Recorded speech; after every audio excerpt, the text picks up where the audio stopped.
Bien, a partir de aquí vamos a ver las pruebas de la función renal.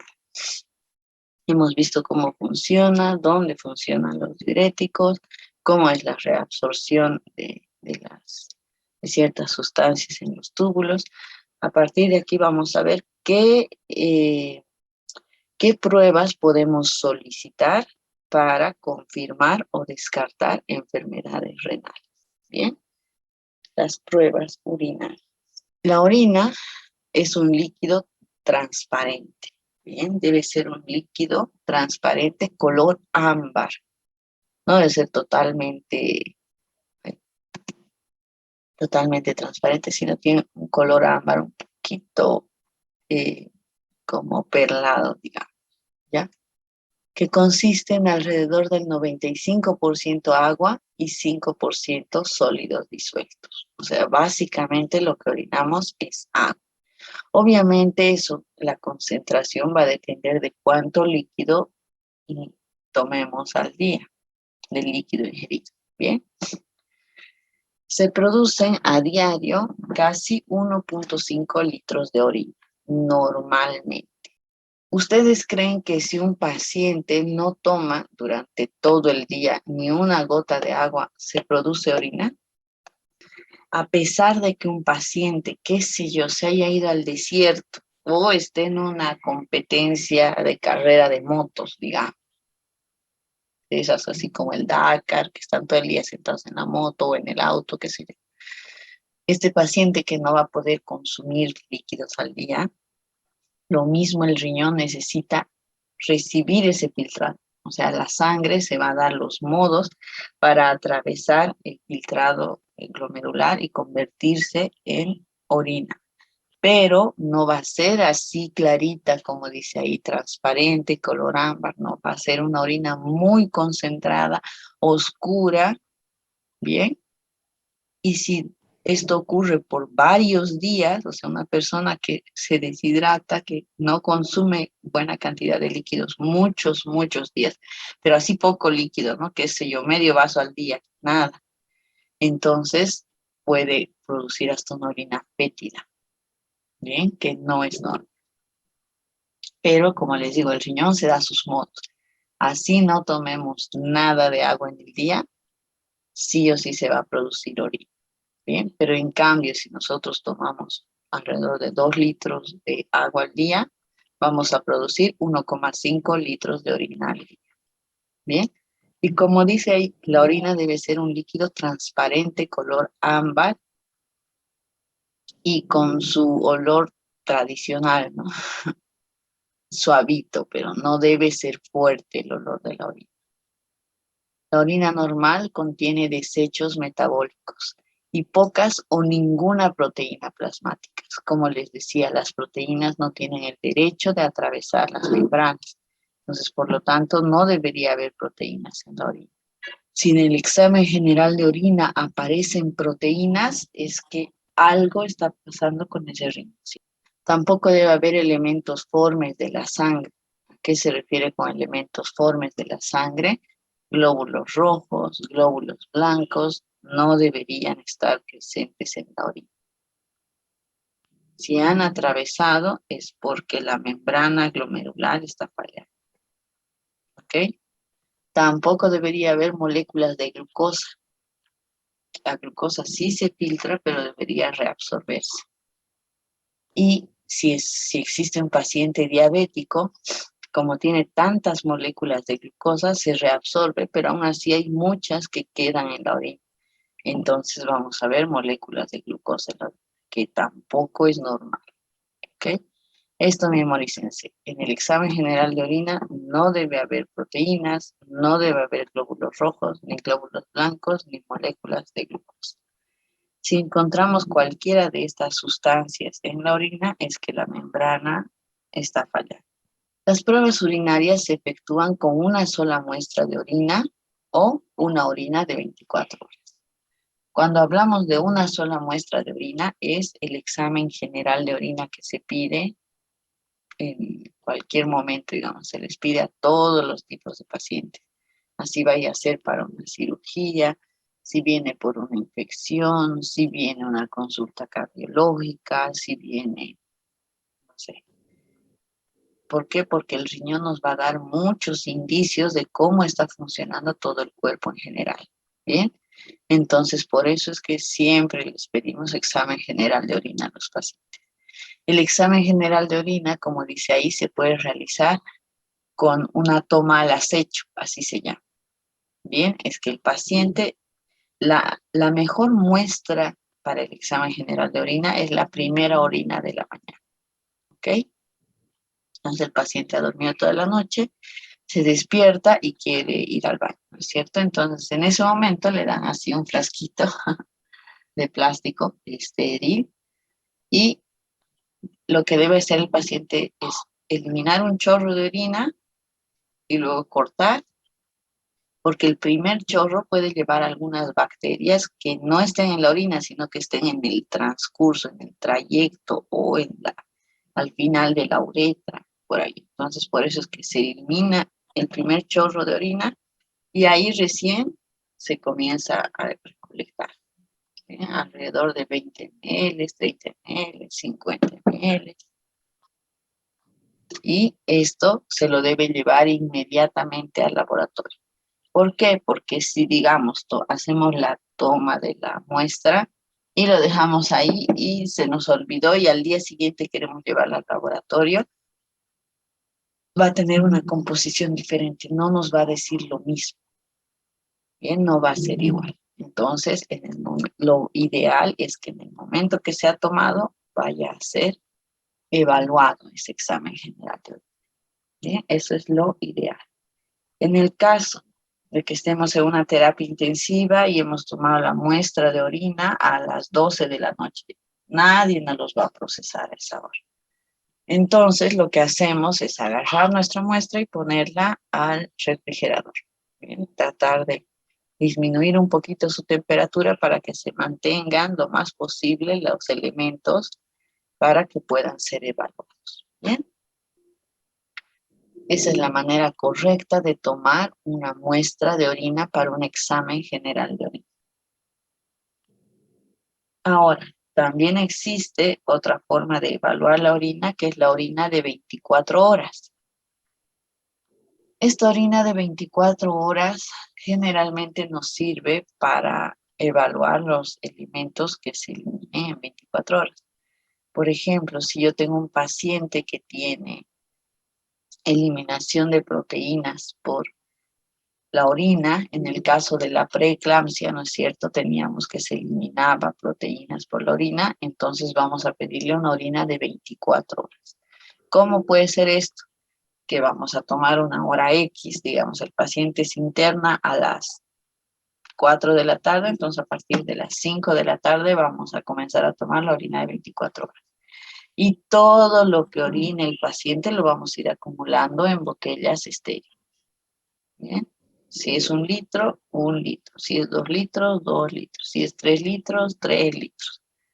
Así, la orina durante 24 horas la vamos a almacenar y después lo vamos a llevar al laboratorio. Así van a poder saber exactamente cuánta cantidad de proteínas pierde el paciente en 24 horas para hacer el diagnóstico de preeclampsia y de algunas otras enfermedades que conllevan edemas y podemos averiguar el proteinograma de 24 horas. No solamente se utiliza para la preeclampsia, sino también, por ejemplo, en el caso que yo tengo un paciente con insuficiencia cardíaca, igual comienza a eliminar proteínas por la orina.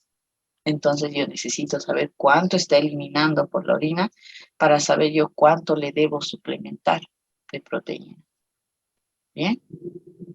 Entonces, en estos casos podemos usar la orina de 24 horas. La primera orina de la mañana es útil para determinar en términos cualitativos las proteínas y la densidad relativa. Una muestra fresca es la más confiable. Mientras más fresca sea, mejor.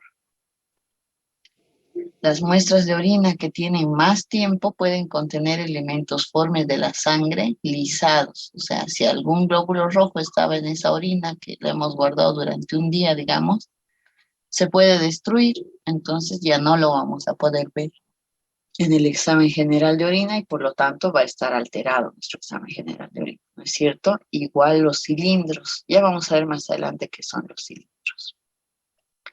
Estos cilindros se pueden desintegrar, las bacterias se pueden multiplicar, entonces todo nos va a salir alterado.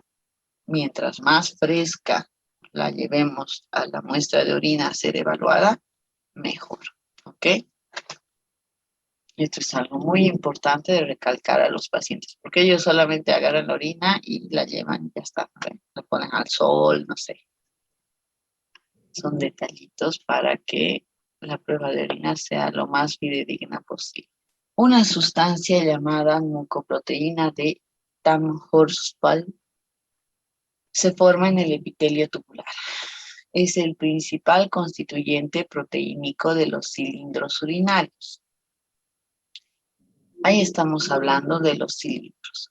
Los cilindros van a estar compuestos por este gel, pero sin células. A estos los vamos a llamar cilindros ciánicos. ¿Qué son los cilindros? Los cilindros, los cilindros van a ser como columnas de unas sustancias como gelatinosas que se van a formar al paso de la orina por los túbulos. Si por algún motivo los túbulos, o sea, la orina se ha quedado mucho tiempo dentro de los túbulos, entonces se van a comenzar a formar cilindros, ¿ya? ¿Por qué son cilindros? Porque son en el túbulo, si digamos de aquí a aquí ha permanecido la orina mucho tiempo, entonces como tiene una forma de tubito, ahí es donde se van a formar los cilindros, los cilindros se llaman, ¿por qué? Porque tienen esa forma cilíndrica, por haber permanecido mucho tiempo en los tubos. Si la orina va a ser más espesa, más concentrada, va a haber mayor concentración de cilindros en, en la orina. ¿Ok? A eso se refieren los cilindros. Y tenemos distintos tipos de cilindros. Si la persona es una persona que consume 5 litros de agua al día, no le va a dar chance a que su cuerpo forme cilindros. Entonces, en su examen general de orina no vamos a ver ningún tipo de cilindro. O sea, lo ideal es no tener cilindros. ¿Ok? Ya. Pero hay personas que pueden formar cilindros cuando consumen menos cantidad de líquido por medio de esta mucoproteína de Tam-Horsfall.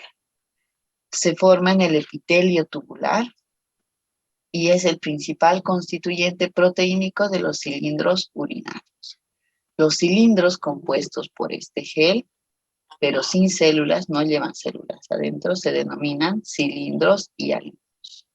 Entonces son como que cilindros inocentes, digamos, unas formaciones gelatinosas que se han formado en los túbulos de la nefrona. Bien, cilindros hialinos. No son patológicos, los podemos encontrar, pero no nos van a indicar nada. No necesitamos hacer ningún tratamiento, nada. Solamente están ahí. Lo ideal es que no estén, pero bueno, si se han formado, tampoco es que nos hacen daño. Estos cilindros se van a formar cuando la concentración de proteínas en la orina es alta, como en el síndrome nefrótico, como les decía. Hay otras enfermedades que también logran eliminar muchas proteínas en la orina. Una de ellas es el síndrome nefrótico. Entonces, en el caso que el paciente tenga síndrome nefrótico, va a aumentar la osmolalidad urinaria o el pH de la orina es bajo. Entonces, de esa manera se van a poder formar estos cilindros hialinos. Y a estos cilindros hialinos, que como les digo, no son tan malos, digamos, la inclusión de gránulas o células en la matriz del gel de proteína va a causar la formación de otros tipos de cilindros.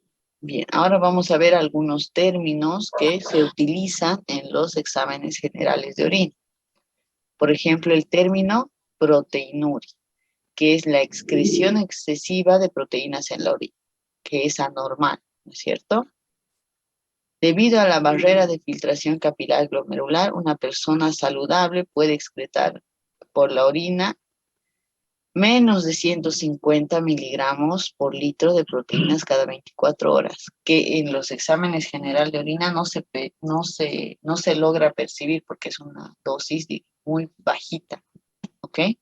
Entonces, por eso es que no lo vemos en el examen general de orina. Las pruebas urinarias para proteinuria se utilizan para detectar filtración anómala de albúmina en los glomérulos, lo que no debería pasar, que la albúmina no puede atravesar la membrana.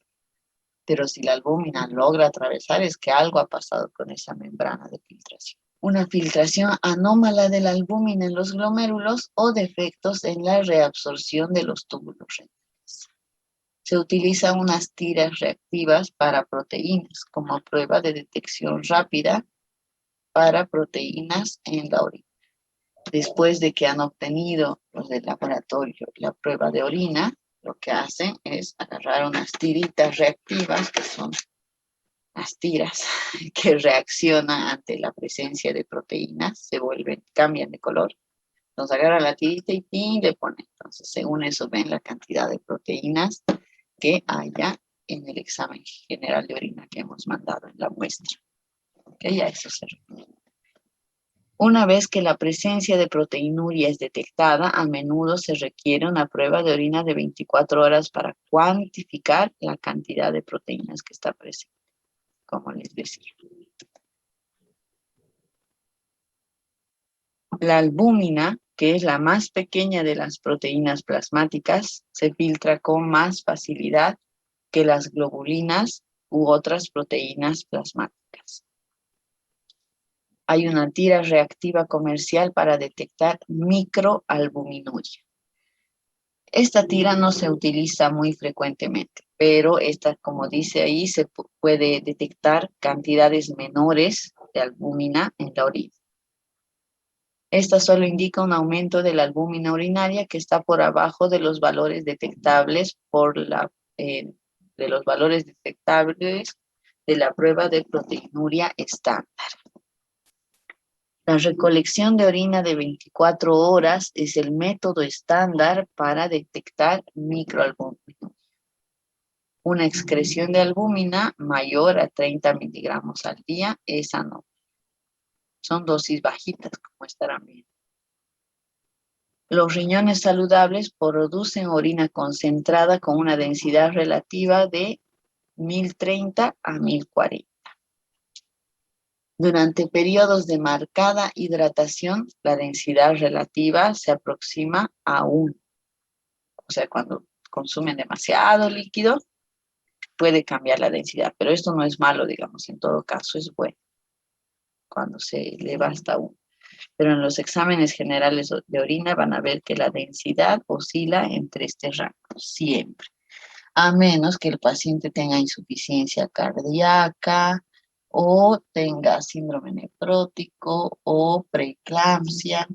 Ahora vamos a ver algunos valores normales de los uroanálisis. De entre los aspectos generales, vamos a tener que tiene un color amarillo o transparente, ámbar, así, ámbar es medio perlado más o menos, aspecto transparente o ligeramente turbio en el caso de que esté concentrada, con una densidad relativa, como les decía, de 1005 a 1025, con ingesta normal de líquidos, un pH de 4.5 hasta 8.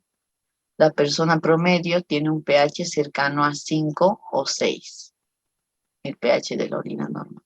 4.5 a 8, la persona promedio tiene un pH cercano a 5 a 6.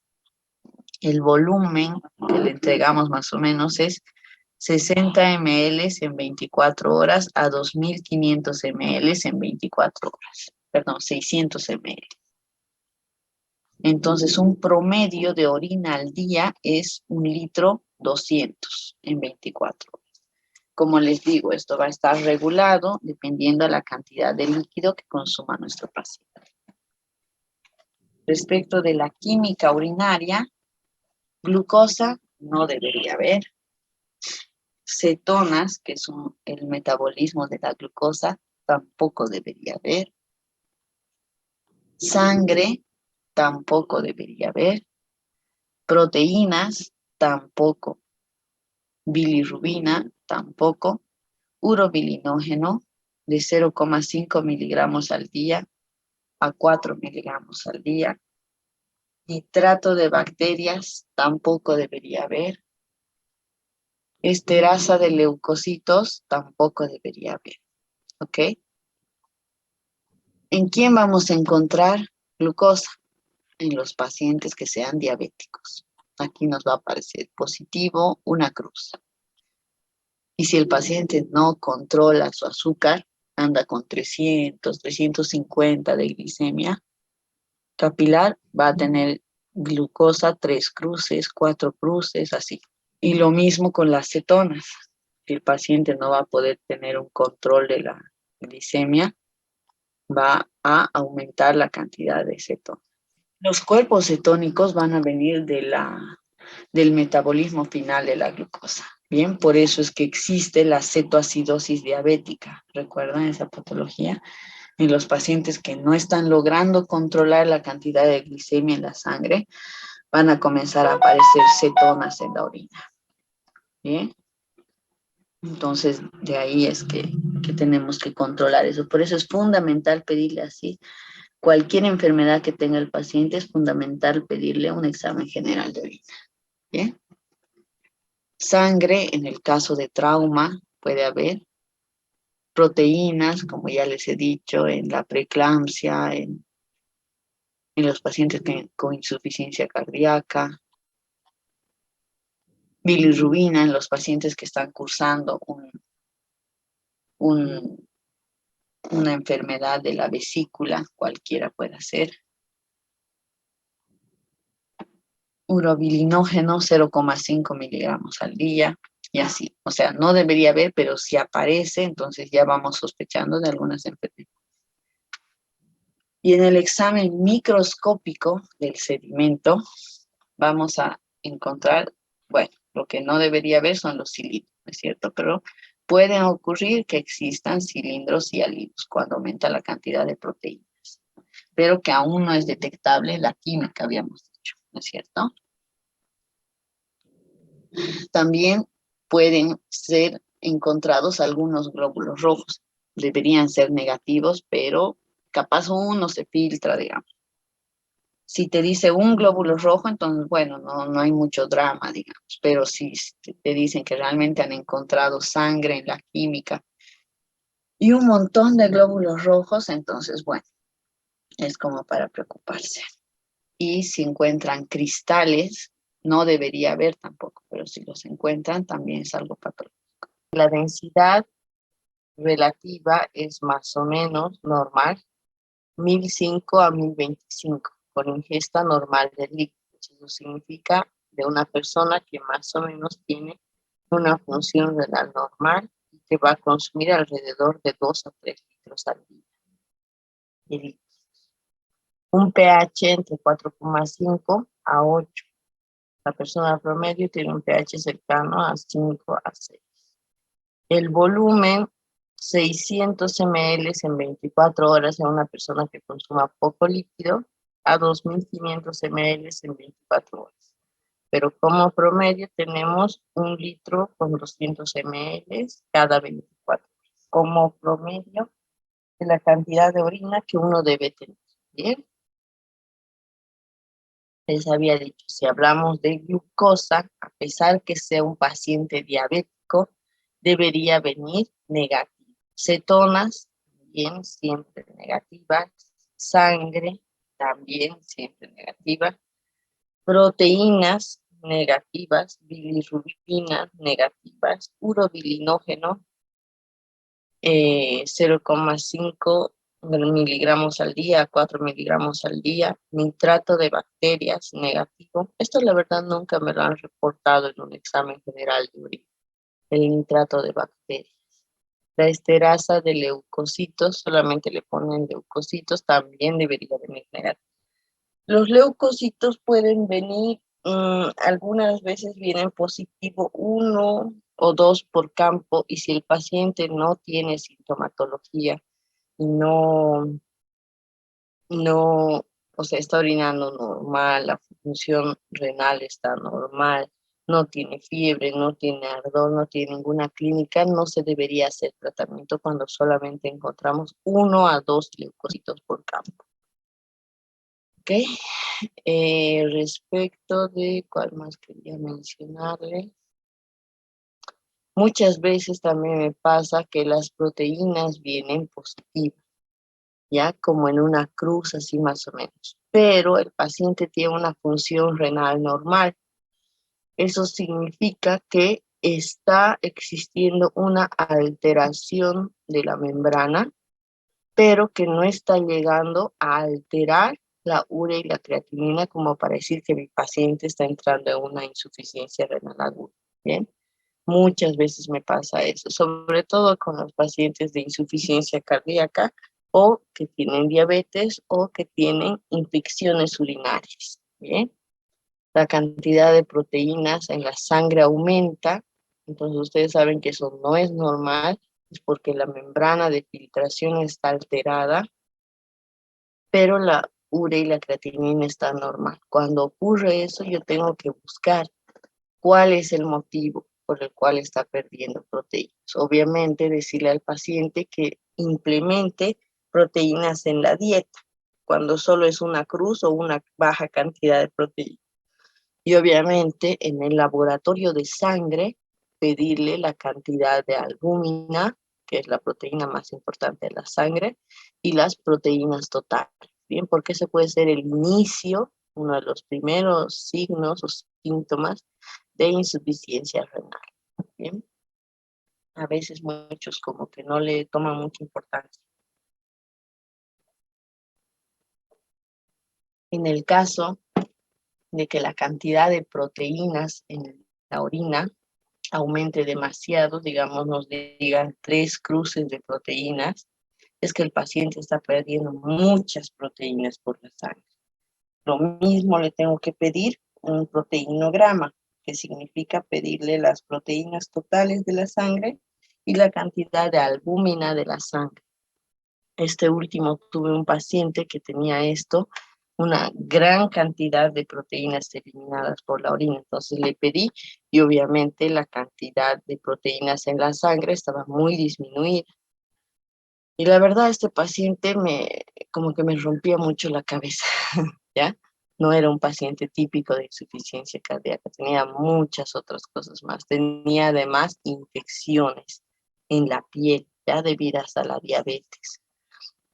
Entonces hablé con una nefróloga, una colega amiga, y me dice, además de eso, también le puedes pedir siempre que veas mucha eliminación de proteínas en el examen general de orina, proteínas en la orina.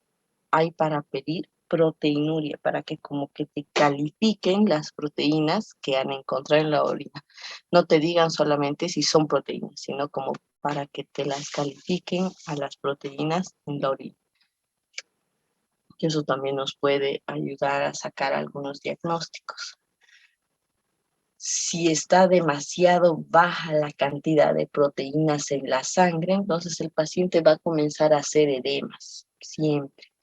¿Ya? Entonces, para evitar esto y llegar a una insuficiencia cardíaca descompensada y severa, lo que se podría hacer primero, ponerle proteínas en la dieta, ¿no es cierto? Huevos, carnes, pollos.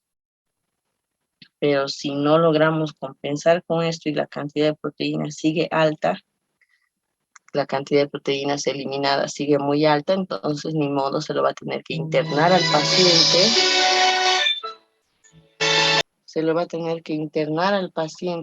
para que le puedan poner proteínas, albúmina sintética en la sangre. Eritrocitos, ¿cuál no deben estar? Cristales deben ser negativos, leucocitos negativos o raros, y células epiteliales pocas. Eso igual, células epiteliales también se puede encontrar, sobre todo en aquellos pacientes que se aguantan mucho de ir al baño. Entonces, las células epiteliales son las células que van a recubrir a la vejiga. ¿Okay? Son las células que están recubriendo la superficie interna de la vejiga. Entonces, si existe algún daño, si la orina está muy ácida, si cambió el pH, si el paciente se aguanta mucho de ir al baño. He conocido personas que no entran a un baño que no sea su casa. Entonces, cada vez que salen, se aguanta y tiene ganas de ir a orinar. Eso no es bueno, ¿ya? Cuando uno tiene ganas de orinar es porque la vejiga está llena y necesita eliminar. Mientras más tiempo se quede esa orina dentro de la vejiga, eso mismo puede condicionar a infecciones urinarias. ¿Bien? Entonces no es aconsejable aguantarse, ni siquiera cuando es una persona joven y peor si es una persona adulta. La creatinina sérica se va a referir a la cantidad de creatinina que está en la sangre.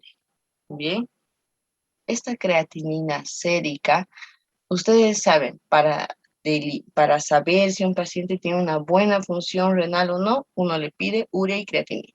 ¿No es cierto? Son los valores que nos van a ayudar a ver si el riñón está funcionando bien. ¿Ok? Entonces debemos saber de dónde viene la creatinina. La creatinina, como habíamos hablado antes, es un producto del metabolismo de la creatina en los músculos. Su formación y liberación es más o menos constante y proporcional a la cantidad de masa muscular presente. Entonces, si una persona va a tener mucha masa muscular, la creatinina va a ser muy alta. Y si una persona tiene poca cantidad de masa muscular, la creatinina va a ser poca también. Pero si es una persona normal, con una función renal normal, a pesar de que tenga mucha masa muscular o poca masa muscular, igual debería de estar dentro del rango normal de la creatinina. O sea, más o menos, depende del laboratorio, le ponen desde 0,5 a veces hasta 1 punto de laboratorio, porque cuál es el método que usa con el laboratorio. Bien, entonces, si es que es un paciente que tiene mucha masa muscular, puede ser que lo tengamos hasta 1,4, digamos, el valor más alto, pero aún dentro de lo normal.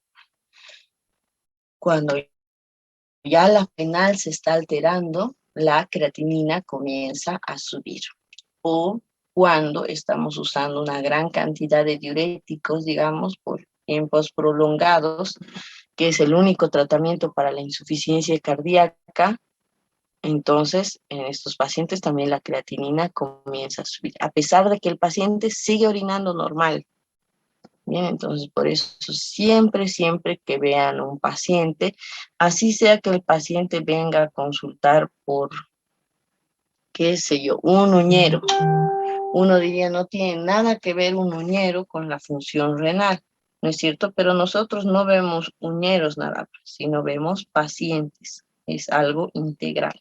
Entonces, por más que un paciente venga con un uñero, él va a necesitar un tratamiento antibiótico, ¿no es cierto? Y el antibiótico va a ser eliminado por función renal.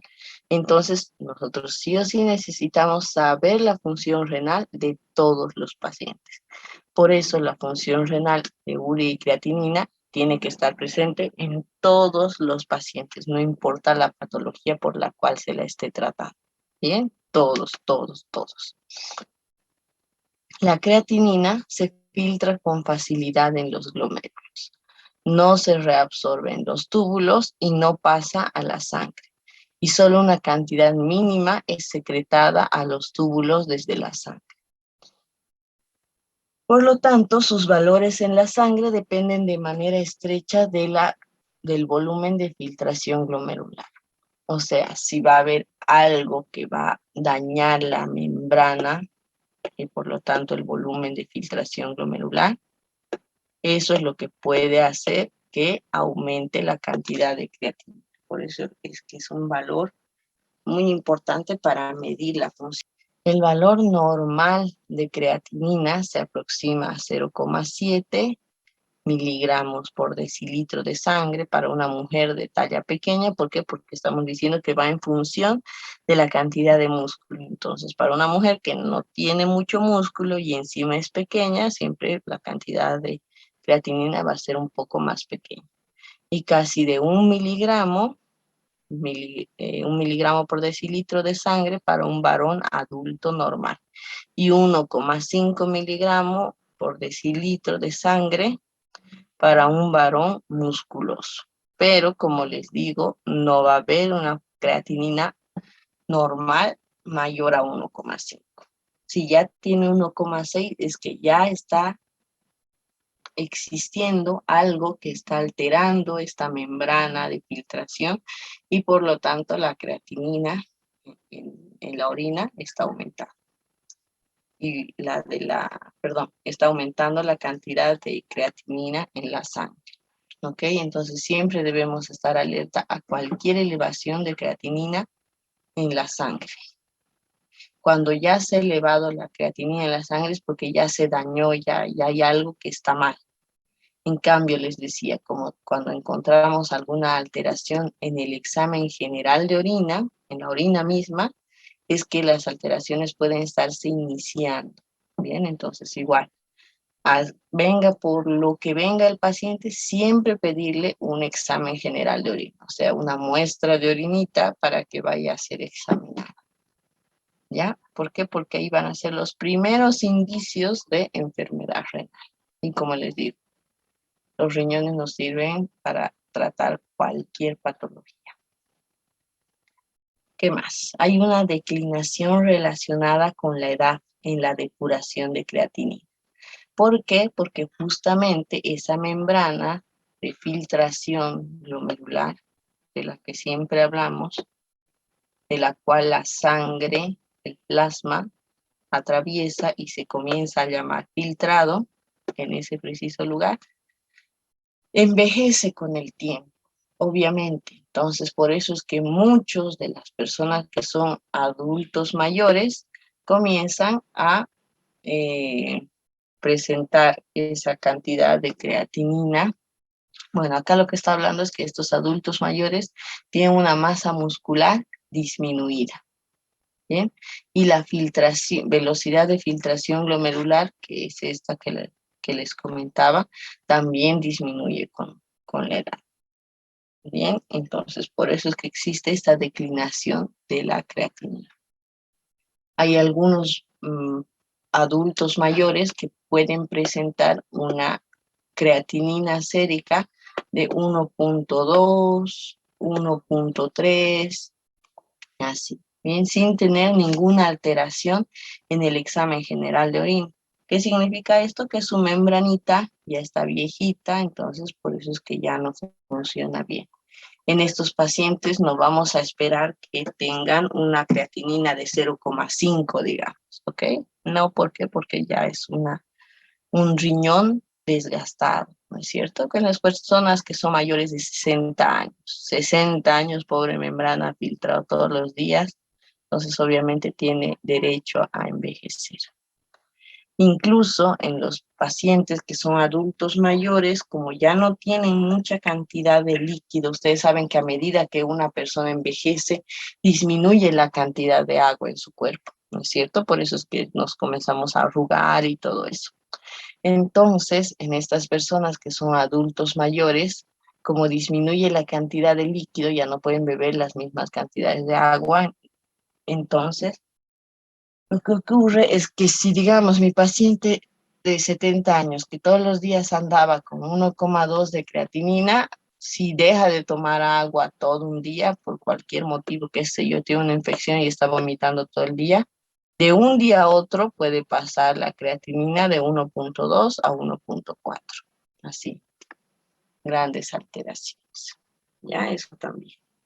Y aparte, como les decía, en el caso de que tenga un paciente con insuficiencia cardíaca y tenga una función renal de 1,2, justamente en este paciente adulto, porque los pacientes que tienen insuficiencia cardíaca generalmente son adultos, ¿no? Mayores de 65 años. Entonces, a este viejito, a este pobre señor adulto mayor, yo le voy a tener que iniciar diuréticos, sabiendo que tiene una función renal de 1,4, 1,2. Entonces, Pero, ¿por qué el inicio de diuréticos? Porque no existe otro tratamiento a nivel mundial para tratar la insuficiencia cardíaca. Entonces no me queda de otro, que tengo que sí o sí.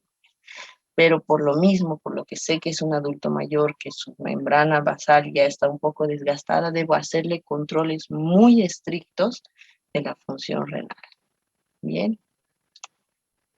¿Qué más? Si el valor se duplica de 1.2 a 2.4, es probable que la velocidad de filtración glomerular y la función renal haya bajado a la mitad de su valor normal.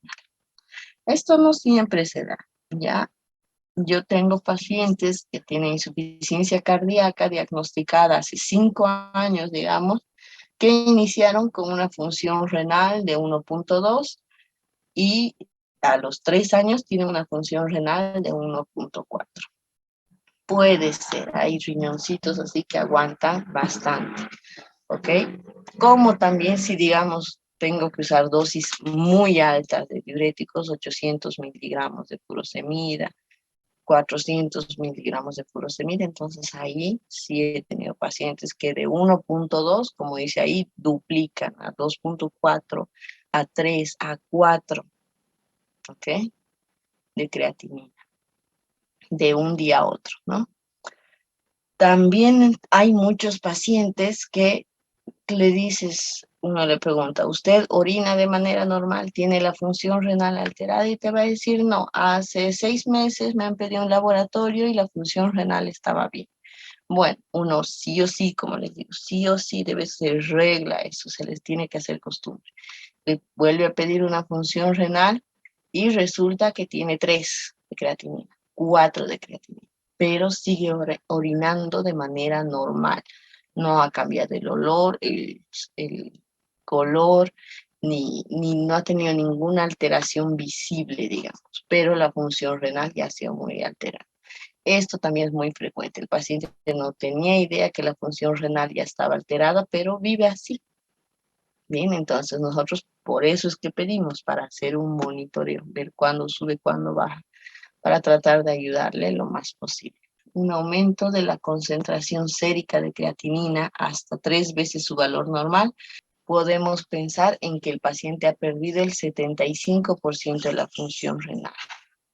Bien, entonces, como les digo, siempre que veamos un paciente, debemos pedirle la función renal. Y mucho más si este paciente está usando diuréticos, por cualquier motivo, no solo por insuficiencia cardíaca. Okay, ahora vamos a ver concentraciones normales del análisis químico de la sangre. Este valor es bastante variable, por eso es que yo personalmente no lo pido, ¿bien? No lo pido. Pero a veces, aunque no lo pida, me lo reportan. Y bueno, si está ahí, ya, ni modo. Voy a consultar con esta mi amiga, la nefróloga, qué opina de pedir. Se llama nitrógeno ureico, ¿bien? En la orina.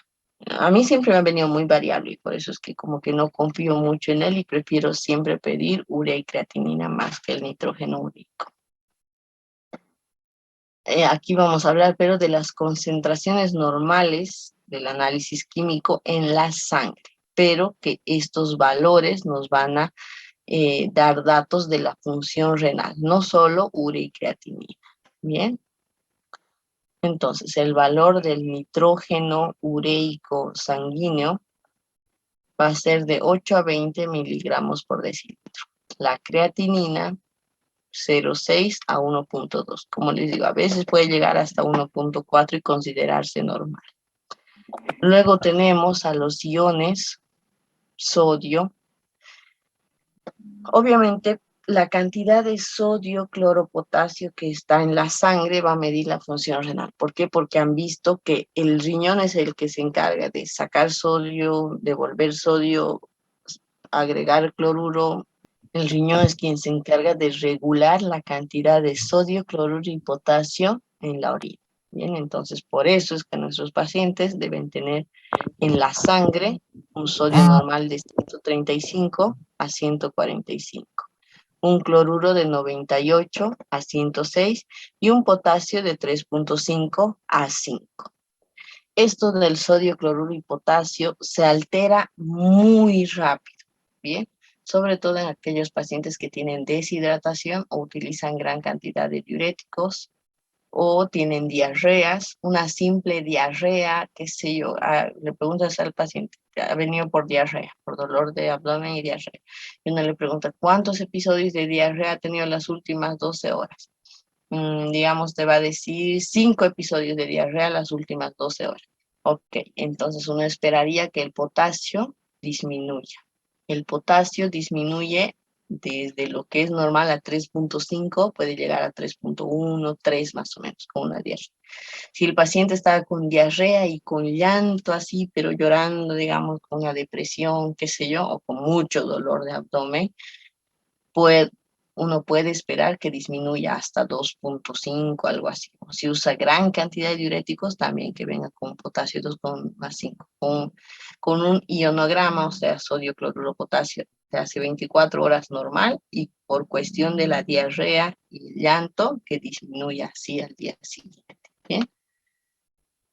Es más, cuando utilizamos cantidades de diurético mucho más altas, puede disminuir el potasio. Así de lo que tenía un potasio de 3 a las 8 de la mañana, si usamos mucho diurético y el paciente ha orinado 3 litros en las últimas 12 horas, podemos esperar que el potasio disminuya a 2 a 1.5, ¿ok? Entonces, por eso es que en las terapias intensivas se puede pedir sodio, cloruro y potasio cada 8 horas. Bien, porque es muy variable. De entre estos iones, el que más se altera con estos episodios de hidratación, deshidratación, todo eso, es el potasio. El que más rápido se altera, ¿ok? El potasio. A veces vemos alteraciones de potasio con un cloro y sodio normales. Después, cuando la deshidratación o la diarrea es severa, qué sé yo, 3 días de ir al baño hasta 12 veces por día, pueden alterar el sodio también. En el segundo en alterarse es el sodio. En pacientes que tienen enfermedades cerebrales también se altera mucho el sodio. Potasio y sodio. El cloruro muy extrañamente se altera. ¿Ya? Pero siempre lo pedimos para ver como la comparación entre los tres. Gracias a Dios, el potasio y el sodio se pueden, sobre todo el potasio, corregir de manera endovenosa, así en cuestión de media hora, 1 hora, agarramos potasio, ponemos en la vena, si es un catéter venoso central se puede administrar mayores dosis, hasta 6 ampollas más o menos, sin que el paciente se muera. Yo veía en películas que decían, ponerle 4 ampollas de potasio y se muere. No es así. Se puede poner así, pero obviamente eso tiene que ser con mucho control. Esto solo se usa en terapia intensiva, hasta 6 ampollas. Pero cuando el paciente tiene un potasio de 3, digamos, está disminuido, pero no tanto, entonces se le pone en cualquier sala al suero, le agregas 2 potasios, entonces todo el día va a estar ingresando potasio al torrente sanguíneo para normalizar esos valores. Bien, entonces de entre estos 3 iones también nos van a demostrar mucho de cómo está funcionando el riñón. Luego el dióxido de carbono, ¿no es cierto? Los tampones que les decía que se utilizan para normalizar el pH también nos ayudan, pero no son tan fidedignos como el sodio, cloruro y potasio. La cantidad de dióxido de carbono normal es de 24 a 29 milimoles por litro. Luego también hay otros iones, como el sodio, cloro y potasio, que son el calcio y fosfato. Estos también se pueden alterar, pero no es muy común su alteración por medio de la función renal, a menos que tenga una función renal muy alterada. ¿Se acuerdan que una de las funciones endocrinas del riñón era regular el calcio? Entonces, por eso es cuando un riñón está muy alterado, muy deprimida la función renal, podemos ver alteraciones en el calcio sérico. ¿Bien? Si no, no. O en algunas enfermedades cardíacas también. que producen arritmias. Luego el ácido úrico en varones que debe estar de 2.4 a 7.4 y en mujeres de 1.4 a 5.8. Luego también les había dicho que el pH es medido, es una de las funciones del metabolismo del riñón. El pH normal de la sangre debe estar entre 7.35 a 7.45. Les había dicho que para medir el pH no es en una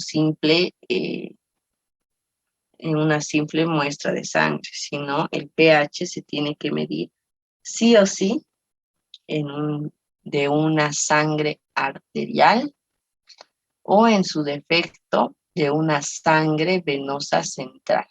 Bien, el pH de la sangre, así nada más de la sangre venosa que nos sacan para cualquier muestra que de acá o de acá, de la vena basilar o la cubital, no sé, de cualquiera de estas venas, no nos sirve para medir el pH. Para saber el pH sanguíneo arterial debe ser de una arteria, ¿no? Pues la más común es la arteria radial. Y en caso que queramos medir el pH venoso, sí o sí tiene que ser de un acceso venoso central, ya sea yugular, que se va directo a la vena cava, entonces está muy cerca del corazón, o finalmente de las venas femorales. Bien, de esas también es considerado un pH venoso central.